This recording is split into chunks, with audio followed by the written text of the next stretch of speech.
আসসালামু আলাইকুম। যারা ঘরে বসে জন্ম নিবন্ধন অনলাইন করতে চাচ্ছেন, আজকের এই ভিডিওটা আপনাদের জন্য। আপনার হাতে থাকা স্মার্টফোন, ল্যাপটপ, কম্পিউটার যেটাই থাকুক না কেন, ওটা দিয়েই আপনি ঘরে বসেই 2 মিনিটেই জন্ম নিবন্ধন অনলাইন করতে পারবেন। তো বেশি কথা না বলে ভিডিওটি শুরু করা যাক।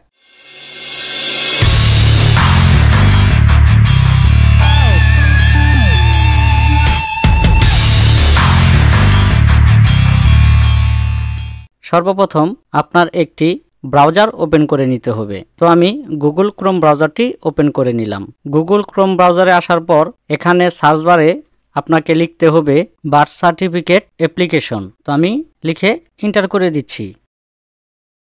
এন্টার করে দেওয়ার পর এই যে একটি ওয়েবসাইট চলে আসছে, অফিসিয়াল ওয়েবসাইট bdris.gov.bd। এই ওয়েবসাইটে আপনাকে প্রবেশ করতে হবে। তো আমি এখানে একটা ক্লিক করে দিচ্ছি। ক্লিক করে দেওয়ার পর এখানে উপরে যে মেনু বারগুলি আছে, এখান থেকে জন্ম নিবন্ধনের উপরে মাউসটা রাখবেন। তারপর অল্প একটু নিচে আসলে লেখা আছে জন্ম নিবন্ধন আবেদন, এখানে একটা ক্লিক করে দিবেন। তো আমি এখানে একটা ক্লিক করে দিচ্ছি। এখানে ক্লিক করে দেওয়ার পর এখানে দুইটা অপশন আছে। প্রথমটা হচ্ছে জন্মস্থান, দ্বিতীয়টা হচ্ছে স্থায়ী ঠিকানা। তো আপনি যদি আপনার জন্মস্থান থেকে জন্ম নিবন্ধন করতে চান তাহলে জন্মস্থান রেখে দিবেন, আর যদি আপনার স্থায়ী ঠিকানা থেকে আপনি জন্ম নিবন্ধন করতে চান তাহলে আপনি স্থায়ী ঠিকানা রেখে দিবেন। এখানে আরেকটি অপশন আছে, সেটা হচ্ছে আপনি যদি বিদেশ থেকে জন্ম নিবন্ধন করতে চান তাহলে এই চেকমার্কটা দিয়ে দিবেন, তাহলে আপনি বাংলাদেশের দূতাবাস থেকে জন্ম নিবন্ধনের আবেদন করে কালেক্ট করতে পারবেন। তো আমরা জন্মস্থান থেকেই জন্ম নিবন্ধন করব, এজন্য আমি জন্মস্থানে রেখে দিলাম। তারপর এখানে পরবর্তী বাটনে একটা ক্লিক করে দিচ্ছি। ক্লিক করে দেওয়ার পর এখানে একটা ফর্ম চলে আসলো। এই ফর্মটা আমাদেরকে ফিল আপ করতে হবে। তো বাম পাশের এই পাশে দেখতে পারতেছেন নামের প্রথম অংশ বাংলায়, এই পাশে লেখা আছে নামের শেষের অংশ বাংলায়, এখানে আছে নামের প্রথম অংশ ইংরেজিতে, এই পাশে আছে নামের শেষ অংশ ইংরেজিতে। তো এখানে যে স্টার চিহ্নগুলি আছে, এই যে লাল লাল স্টার চিহ্নগুলি দেখতে পারতেছেন, এগুলি বাধ্যতামূলক ফিল আপ করতেই হবে। তারপর এই যে সবার নিচে এটা দেখেন ভাষা ও সড়ক নম্বর, এটাতে কিন্তু কোনো স্টার চিহ্ন নাই, তার মানে এটা বাধ্যতামূলক নয়। এটা আপনি দিলে দিতেও পারেন, না দিলেও কোনো অসুবিধা নাই। তো আমি ধাপে ধাপে এটা ফিল আপ করছি। তো এখানে আছে নামের প্রথম অংশ বাংলায়, তো এখানে আমি নামের প্রথম অংশটা দিয়ে দিব। তো নামের প্রথম অংশ আমি এই পাশে মোহাম্মদ দিয়ে দিলাম, আর এই পাশে আমি নামের শেষের অংশ যেটা নাম সেটা দিয়ে দিব। আমি নামের শেষের অংশ এখানে দিয়ে দিলাম।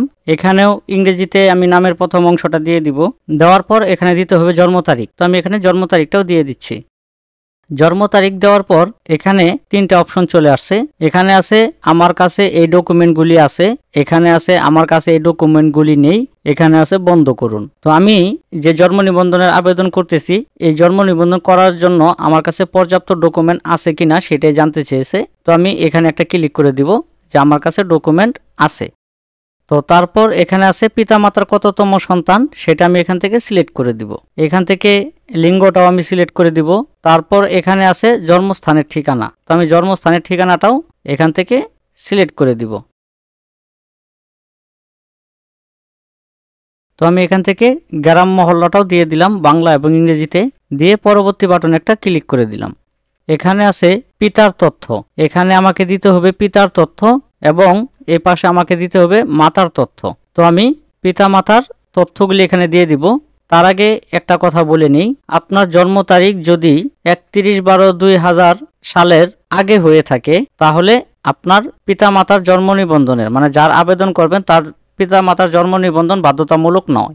আর যদি 31/12/2000 সালের পরে জন্ম হয়ে থাকে, তার যদি জন্ম নিবন্ধনের আবেদন করেন তাহলে তার পিতামাতা জন্ম নিবন্ধন বাধ্যতামূলক থাকতে হবে, অনলাইন করা জন্ম নিবন্ধন থাকতে হবে। তো আমি এটা যার জন্ম নিবন্ধন করব তার জন্ম সাল হচ্ছে 2015 সাল, অবশ্যই তার পিতামাতার জন্ম নিবন্ধন নাম্বার লাগবে। তো আমি পিতামাতার জন্ম নিবন্ধন পিতার জন্ম নিবন্ধন নাম্বারটা এখানে দিয়ে দিব।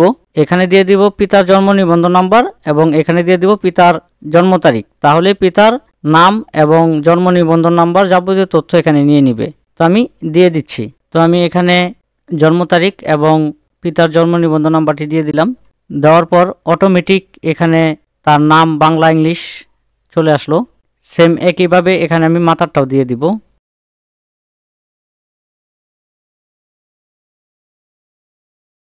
তো আমি মাতার জন্ম নিবন্ধন নাম্বার এবং জন্ম তারিখ দিয়ে দিলাম। এখানে মাতার নাম নিয়ে নিছে জন্ম নিবন্ধন অনুযায়ী।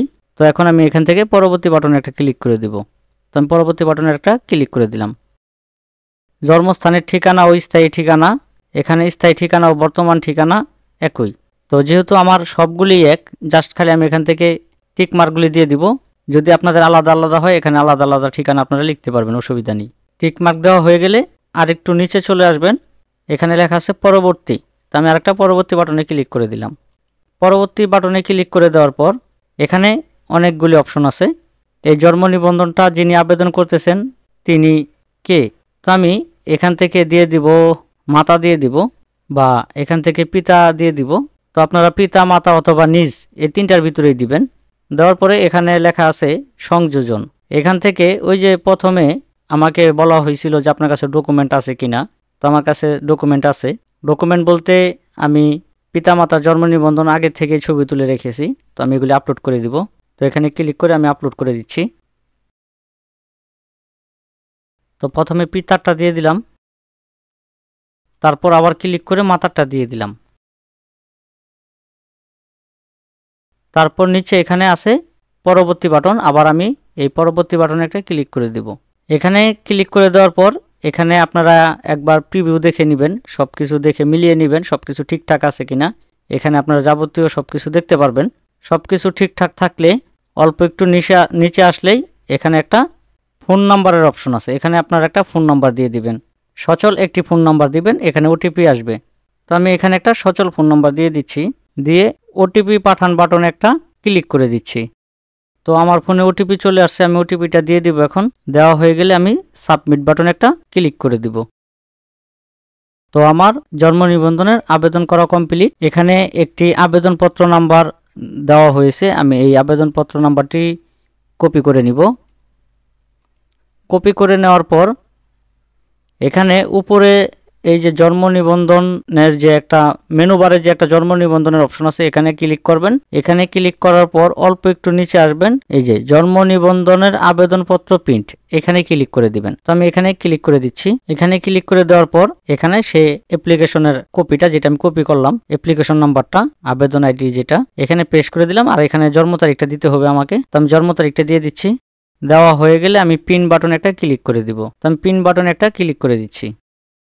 তারপর যদি আপনার কম্পিউটারে প্রিন্টার লাগানো থাকে সরাসরি আপনি পিন দিয়ে ফেলবেন, আর যদি কম্পিউটারে প্রিন্টার না থাকে তাহলে এখানে সেভ এস পিডিএফ এটা ক্লিক করে আমি সেভ করে নিব। আপনারা ফোন থেকেও সেভ করতে পারবেন বা ডাউনলোড করতে পারবেন। তো আমি এটা সেভ করে নিলাম, সেভ দিয়ে দিলাম। তো এই ছিল জন্ম নিবন্ধন অনলাইন করার নিয়ম। আমি যে আবেদন কপিটা ডাউনলোড করলাম এটা নিয়ে এটার সাথে আরো কিছু ডকুমেন্ট যেমন পিতামাতার জন্ম নিবন্ধনের ফটোকপি, ট্যাক্সের রসিদ এবং বিদ্যুৎ বিলের কপি, এগুলি নিয়ে আপনারা চলে যাবেন আপনাদের ইউনিয়ন পরিষদ অথবা সিটি কর্পোরেশনে। এগুলি জমা দিলে জন্ম নিবন্ধনের ছোটখাটো একটা ফি আছে, এই ফিটা আপনারা জমা দিবেন। জমা দেওয়ার পর 2-1 দিনের ভিতরেই আপনার জন্ম নিবন্ধনটা তারা করে দিবে। আপনি বাসায় বসে থেকে বুঝতে পারবেন যে আপনার জন্ম নিবন্ধনটা হয়ে গেছে, কারণ আমি যে ওটিপির জন্য যে ফোন নাম্বারটা দিয়েছিলাম সেখানে একটা SMS চলে আসবে এটা হয়ে গেলে, তখন আমি বুঝতে পারবো যে এটা হয়ে গেছে।